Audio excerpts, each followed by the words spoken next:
Name above all names. Nama di atas segala nama. Ada satu nama yang tidak boleh kita lupakan, yaitu nama Yesus. Nama yang lain boleh kita lupakan. Nama yang lain satu kali akan lenyap. Tetapi nama Yesus akan tetap teguh sampai selama-lamanya. Nama yang diberikan kepada manusia. Ini adalah nama Allah sendiri. Mengapa nama Yesus itu begitu luar biasa? Karena nama Yesus itu adalah nama Allah. Nama Allah sendiri yang diberikan kepada manusia. Tapi itu pegang nama ini. Sampai kapanpun juga jangan saudara lupakan dan tinggalkan nama ini. Jadi saudara, nama Yesus, ada 5 hal tentang nama Yesus yang ingin saya sampaikan. Yang pertama, bahwa nama Yesus adalah satu-satunya nama di mana kita dapat selamat. Satu-satunya nama yang diberikan kepada manusia yang dapat menyelamatkan manusia. Tian xia ren jian, mei you ci xia bie de ming, women kei kao zhe de jiu. Ini artinya, di bawah kolong langit tidak ada nama lain. Tidak ada nama lain yang dapat menyelamatkan manusia kecuali nama Yesus. Saya tidak bicara tentang keselamatan tubuh. Saya tidak bicara tentang keselamatan harta. Saya tidak bicara tentang keselamatan kesehatan. Tetapi saya bicara tentang keselamatan jiwa. Kalau saudara mau selamat harta, nyawa dan sebagainya, itu masih ada caranya. Walaupun itu pun terbatas. Tapi kalau saudara mau keselamatan jiwa, hanya satu caranya. Yaitu saudara harus percaya kepada Yesus.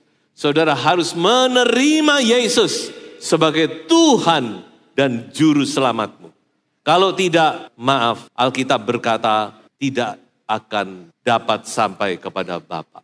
Jadi yang terpenting di dunia ini, yang terpenting adalah keselamatan jiwa. Banyak orang mementingkan keselamatan harta, keselamatan, ya semua penting. Kita di dunia masih perlu harta, kita di dunia masih perlu kesehatan. Semua itu penting, bukan tidak penting. Tapi ada satu saat semua itu menjadi tidak berarti. Ada satu saat saudara akan diperhadapkan kepada kehidupan yang kekal atau kebinasaan yang kekal. Dan saat itu yang paling penting adalah Yesus. So itu kepada jemaat yang dipercayakan kepada kami untuk melayani. Saya percaya tema ini bukan hanya sekedar tema. Tapi ini adalah rencana Tuhan yang terbaik. Tuhan mau kita sungguh-sungguh percaya kepada nama ini. Nama yang menyelamatkan. Yang kedua, nama Yesus adalah satu-satunya nama yang dapat menolong saudara dan saya. Satu-satunya nama yang dapat memberikan pertolongan, mendatangkan mujizat, memberikan jalan keluar kepada kita. Kalau saudara tidak ada lagi jalan keluar, masih ada satu jalan, yaitu melalui nama Yesus. Tuhan Yesus begitu mengasihi saudara semua. Dia memberikan nyawanya untuk kita. Dia datang meninggalkan segala kemuliaannya untuk dapat menyelamatkan saudara melalui kematiannya di atas kayu salib. Jadi saudara-saudara ingat bahwa Yesus, nama Yesus itu dapat mendatangkan mujizat pertolongan. Mungkin saudara bertanya, kenapa kok sekarang ini saya jarang mengalami mujizat? Saya mau tanya balik kepada saudara-saudara. Kalau saudara bertanya itu. Ketika Anda menghadapi masalah, ketika Anda sakit, ketika Anda menghadapi jalan buntu, nama siapa yang Anda ingat? Ayo, jawab sendiri. Jangan menyalahkan firman Tuhan, jangan menyalahkan Tuhan. Saudara. Kita harus sadar, sakit, dokter siapa? Gitu? Yang kita ingat dokter, siapa dokter yang bisa menolong? Kalau di Indonesia nggak ada, Singapura dokter siapa? Penang dokter siapa? Yang lebih lagi, Australia, Amerika, Jepang. Menghadapi masalah, siapa yang bisa menolong saya? Utang kepada siapa saya? Menghadapi masalah hukum, pengacara siapa? Lah kalau kita ingatnya cuma orang-orang, bagaimana kita bisa bilang, Tuhan kok gak penolong saya, saudara. Coba kita belajar mulai hari ini. Apapun juga pertama kali kita mengingat nama siapa? Yesus. Yesus tolong. Yesus nama yang termanis. Nama yang terindah. Nama yang termulia. Nama yang ajaib yang Tuhan berikan. Ingat nama Yesus, saudara. Nanti saudara akan alami mujizat dan pertolongan. Yang ketiga, nama yang menjadi jaminan bagi doa-doa kita. Alkitab berkali-kali berkata, ya, berkali-kali, bukan hanya 1-2 ayat, berkali-kali. Yesus berkata, doa dalam namaku, maka akan diberikan kepadamu. Doalah, mintalah dalam namaku, mintalah supaya aku bisa memberkati engkau, bisa membuat sukacitamu sempurna. Saudara-saudaraku, hanya dalam nama Yesus doa kita diterima oleh Bapa. Tidak ada di dalam nama lain. Bukan nama pendeta siapapun juga. Pendeta tidak bisa menyelamatkan. Saudara mau panggil nama pendeta siapa? Yang paling besar di dunia. Yang paling besar di Indonesia. Sorry, gak bisa. Hanya nama Yesus yang bisa diterima oleh Bapa. Amin. Saya itu jangan cari manusia. Hari-hari ini orang banyak cari pendeta ini, pendeta ini, pendeta ini. Pendeta ini, wah pengikutnya, followernya luar biasa. Saudara, pendeta itu cuma manusia. Jangan-jangan malah bisa menyesatkan. Pendeta bisa menyesatkan, saudara. Makanya jadi pendeta itu tidak gampang. Tanggung jawabnya itu sama Tuhan. Bisa menyesatkan. Kalau pendeta itu nggak sungguh-sungguh takut akan Tuhan. Nggak sungguh-sungguh mengenal firman Tuhan, mengenal kebenaran firman Tuhan.